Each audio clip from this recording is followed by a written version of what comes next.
অনেক যুবক আছে তারা বলে যে আমার শ্বশুরবাড়ির লোকেরা খুশি মনে দেয়। ভালো করে শুনে রাখেন, ঘুষখোর সেও বলে খুশি হয়ে দিস, যৌতুকখোর সেও বলে বেহিসাব খুশি হয়ে দিস।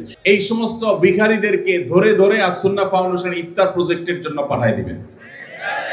আমাদের সমাজে বহুল প্রচলিত বহুল প্রতিষ্ঠিত কুসংস্কারগুলোর মধ্যে থেকে একটি হলো এটি, মেয়ের বাবার বাড়ি থেকে রমজান আসলে ইফতারের বিভিন্ন আইটেমের জন্য ছেলে, ছেলের মা, ছেলের বাবা, ছেলের গোষ্ঠী, ছেলের বিভিন্ন মহিলারা ফ্যামিলির তারা অপেক্ষায় থাকে। আল্লাহর জমিনে যদি 10টা নিকৃষ্টতম ছোট লোকই থাকে তার একটা হলো এইটা। যুবক ভাইরা, কোন যুবক হাত তুলে বলতে পারবেন যে আমার শ্বশুরবাড়ি থেকে রমজান উপলক্ষে এরকম কোন ভিক্ষাবৃত্তি আমরা করতে দেই নাই? বলতে পারবেন কেউ? দেখি কার কার বউকে পাঠাবো আছে, হাত তোলেন। হয় নাই যাদের। বাবাজি আপনি হাত তুলছেন, আপনাদের আমল তো এগুলো ছিলই না, আপনি হুদাই ক্রেডিট নিচ্ছেন কেন? এগুলো তো নতুন, আমাদের দেশে নতুন ফিতনা শুরু হয়েছে। এই দাঁড়িয়ে গেল ভাই, আপনি হাত তুলছেন কি বুঝা? বলেন বলেন কি বুঝে হাত তুললেন? আপনার শ্বশুরবাড়ি থেকে ইফতার আসে নাই?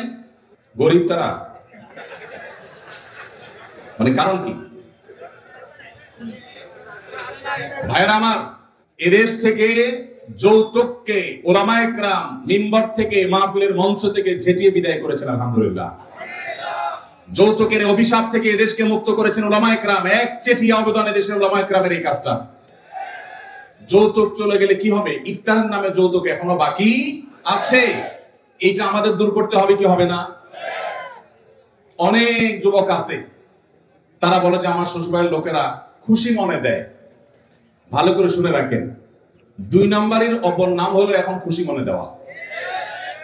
ঘুষখোর সেও বলে খুশি হয়ে দিস, যৌতুকখোর সেও বলে বেহিসাব খুশি হয়ে দিস। শুধু খুশি হয়ে না, জোর করেও দেয়। জোর করে দিবে না কি করবে? তার মেয়েটার শান্তি দরকার তার। আপনি যদি বাপের বেটা হয়ে থাকেন, মুসলমানের সন্তান হয়ে থাকেন, বিনয়ের সাথে শাশুড়িকে বলবেন, শ্বশুরকে বলবেন কোনো কিচ্ছু আমার এখানে পাঠাবেন না, পাঠালে আমি মনে কষ্ট পাবো, উল্টা পারলে আমি দিব। একটা কথা আমি সবসময় বলি ভাই, একটা মেয়েকে কষ্ট করে গর্ভধারণ করা, জন্মের পর থেকে নিয়ে তাদেরকে পড়ালেখা ভরণ পোষণ দিয়ে বড় করে যখন সে সার্বিকভাবে একজন পূর্ণাঙ্গ মানুষে পরিণত হয়েছে, সুশিক্ষিত হয়েছে, সুস্থ সবল হয়েছে, সুঠামদেহী হয়েছে, তখন তাকে ছেলে পক্ষের হাতে তুলে দেয়। সারা জীবন এই মহিলাটার পেছনে ইনভেস্ট করেছে কে? তার বাবা মা। আর ভোগ করছে কে? স্বামী এবং স্বামীর ফ্যামিলি। ঠিক না ঠিক?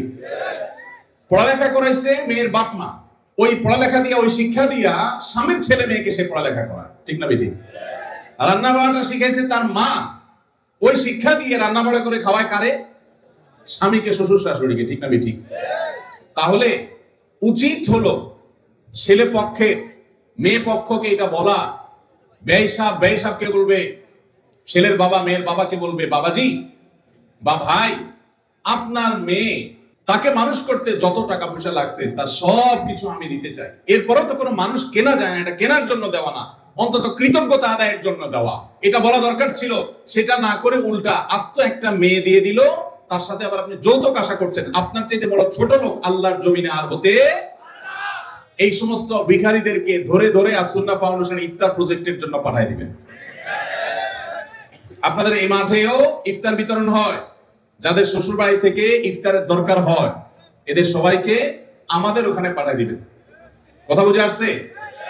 এখন এরপর থেকে হুদাই যায় আমাদের ওখানে সিরিয়াল ধরবে। সিরিয়াল ধরলে সবাই ইফতার পাবে। শর্ত হলো সে প্রকাশ্যে ঘোষণা দিবে, আমি শ্বশুর বাড়ি থেকে ইফতার প্রত্যাশী ছিলাম, কিন্তু সেখান থেকে ইফতার পাওয়ার কোনো ক্ষীণতম সম্ভাবনা না থাকায় আমি নিরুপায় হয়ে এখন আসুন্নাহ ফাউন্ডেশনের দ্বারস্থ হয়েছি। এইটা যদি আপনি ঘোষণা দিতে পারেন, আমাদের দিতে কোনো অসুবিধা নেই ইনশাআল্লাহ। ভাইরা আমার, এই কুসংস্কার আমরা দূর করবো তো ইনশাআল্লাহ। খুশি মনে বলতে কোনো কিচ্ছু নাই। খবরদার, মেয়ে পক্ষ যদি ইফতার পাঠায়, ছেলে পক্ষ পাঠায় না কেন? মেয়ে পক্ষ যদি 2 আনা পাঠায়, ছেলে পক্ষ 4 আনা পাঠানো উচিত। অনেক মহিলারা আছে ফ্যামিলির, তারা খোঁচাখুচি করে বৌমাকে। আল্লাহ আমাদের এই কুসংস্কার থেকে মুক্ত থাকার তৌফিক দান করুন।